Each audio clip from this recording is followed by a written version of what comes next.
পরিশ্রমে কোনো লজ্জা আছে? আমরা কাজ করে খাবো, ঠিক কিনা? Never under estimate any job.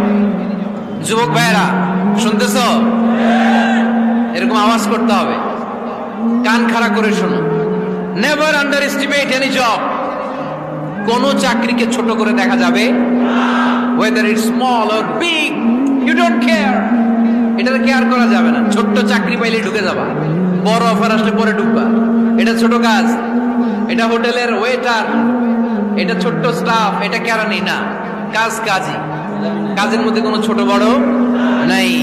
খেটে খাওয়া মানুষকে বিশ্বনবী অনেক সম্মান করতেন। বিষ্ণু ইসলাম খেটে খাওয়া মানুষদেরকে এত ভালোবাসতেন, বিদায় হজের মতো এত গুরুত্বপূর্ণ ভাষণও এই মেহনতি মানুষদের কথা বাদ যায়। সুবহানাল্লাহ পড়বেন না?